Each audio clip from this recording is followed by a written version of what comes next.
இந்திய சீனா யுத்தம் முடிஞ்சதுக்கு அப்புறம் நம்ம இந்தியா வந்து வீக்கா இருக்கு மிலிட்டரியிலன்னு கண்டுபிடிச்சாங்க. சீனா யுத்தத்துல சீனா தான் வின் பண்ணிட்டு போனா, நம்ம ஒண்ணும் பண்ண முடியல, நம்மளால எதிர்க்க முடியல. அப்ப நேரு ரொம்ப ஃபீல் பண்ணார், நம்ம வந்து சீன யுத்தத்தை சரியா ஹேண்டில் பண்ணல, ரொம்ப வருத்தப்பட்டார். அப்போ காமராஜர்கிட்ட பேசிட்டு இருக்கிறார், உங்களுக்கு என்ன ப்ராப்ளம்னு கேட்கிறாரு காமராஜர். அப்ப சொல்றாரு, நமக்கு ஆர்ம்ஸ் அண்ட் அம்யூனிஷன்ஸ் பத்தாது, அமெரிக்கால இருந்து தான் வாங்கணும், பட் அதுக்குரிய ஃபண்ட் நம்ம கிட்ட இல்ல, அதை நம்ம கொண்டு வந்தாதான் உடனே நம்ம வந்து நம்முடைய ஆர்மியை ஸ்ட்ரெங்தன் பண்ண முடியும். இதுல என்ன விஷயம், அமெரிக்கால வாங்க வேண்டியது தானே, எல்லாத்தையும் நிறுத்தி விட்டு பணத்தை போட்டு வாங்க வேண்டியது தானே அப்படி. அதுக்கு நேரு சொன்னாரு, நம்ம வாங்கிட்டோம், ஆனா அங்கேருந்து இங்க ஷிப்மெண்ட் பண்ண முடியல. ஏன்னா முதல்ல அங்கேருந்து வெளியே அனுப்புறதுக்கே ஒரு கேரண்டி கேட்கறான், என்ன பணம் கொடுக்கல, ஒரு கேரண்டி கேட்கறான். அமெரிக்கால இருக்கிற ஏதாவது ஒரு பேங்க் கேரண்டி கொடுத்தா அங்கிருந்து ஆர்ம்ஸ் அண்ட் அம்யூனிஷன்ஸ் இந்தியாவுக்கு அனுப்ப தயாரா இருக்கிறான். அமெரிக்கால இருக்கிற எந்த பேங்க்கும் இந்தியாவுக்கு கேரண்டி கொடுக்க தயாரா இல்லை. சார் இது எவ்வளவு பெரிய இஷ்யூ சார் இது.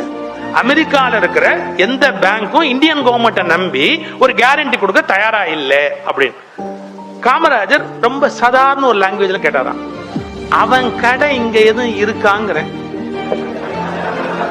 அமெரிக்காக்காரன் கடை இந்தியாவுக்குள்ள இருக்கா அப்படின்னு, அவன் கடை எதுவும் இங்க இருக்காங்கிற. நேரு யோசிச்சுட்டு சொன்னாராம், இருக்கு, அமெரிக்கன் எக்ஸ்பிரஸ் பேங்க் இருக்குல்ல, பேங்க்ல இருக்கு அமெரிக்கன் எக்ஸ்பிரஸ், அதை மூட சொல்லு,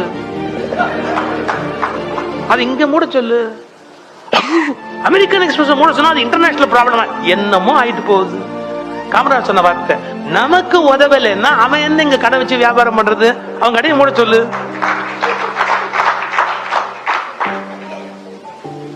நேரு ஒரு வினாடி யோசிச்சுட்டு, சரி என்ன பரவாயில்லன்னு இங்க இருக்கிற அமெரிக்கன் எக்ஸ்பிரஸ் சேர்மனை கூப்பிட்டு, எப்ப இந்தியன் கவர்மெண்ட்டுக்கு நீங்க சப்போர்ட் பண்ண தயாரா இல்லையோ அதுக்கப்புறம் இந்தியாவில நீங்க வந்து இருக்க முடியாது, நான் கவர்மெண்ட் ரேஷன் எடுக்க போறேன், அவங்க உடனே ஹெட் ஆபீஸுக்கு பேசி கேரண்டி கையெழுத்தாகி